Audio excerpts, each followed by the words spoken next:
Бул жаңы асфальт басылып жаткан жол Көк Кашат жана Кырк Казык айылдарын бириктирген ички жол. Учурда 900 метрине асфальт төшөлүп бүттү. Жалпы 3 чакырым жол жасалат. Аталган жол көйгөйү элдик курултайда да көтөрүлгөн болчу.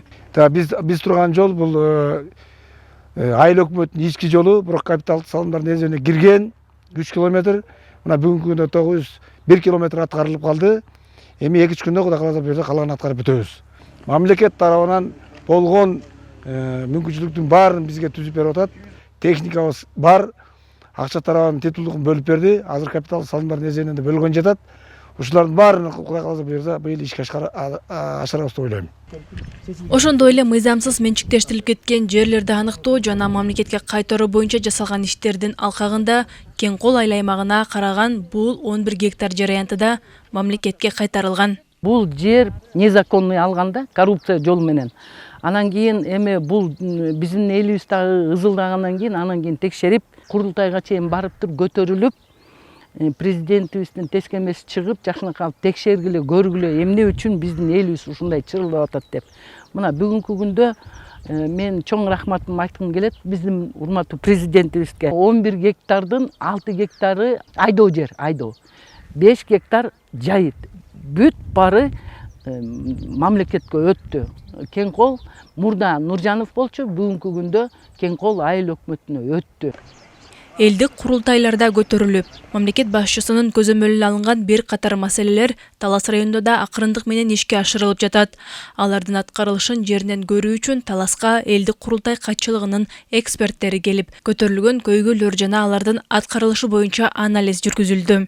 Андаш чарбалар аралык каналын бетондоо. Жана улам бөлүп куруп ошол канал аткарылууда. Арал айыл аймагына чек арага жакын жайгашкан аймак статусун берүү. Бул аткарылган жок да мындай.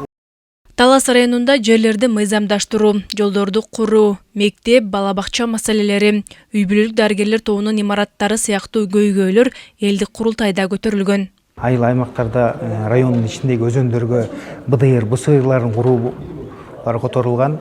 Андан тышкары мектеп жана бала бакча, ошондой эле дарыгерлер тобунун имараттары көтөрүлгөн.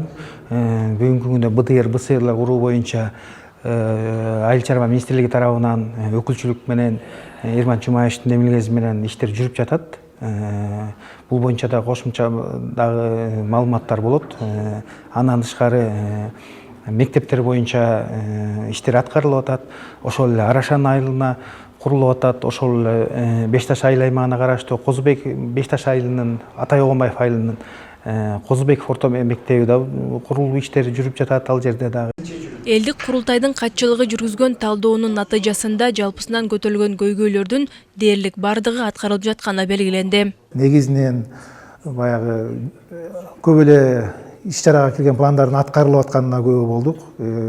Аткарылып бүткөндөрү да бар экен, жүйөлүү себептер менен аткарылбай тургандары да бар экен. Баягы каражат жетишпегенинен жана башка мыйзамдарга же башка нерселерге баягы өзгөртүү толуктоо киргизүүнүн талап кылган нерселер бар экен. Бардыгын таанышып чыктык. Эми биз муну бардык маалыматтарды бириктирип, Кыргыз Республикасынын президентине жалпыланган маалыматты ушул боюнча киргизебиз. Элдик курултайдын максаты мамлекет башчысынын эл менен түз байланышуусун түзүү, ошондой эле аймактардан шайланып келген делегаттар менен пикир алмашып, элдин көйгөйүн жакындан угуу. Айжамал Байырбек кызы, Нургелди Ашубеков, Зина Ахматова, Талас облусу.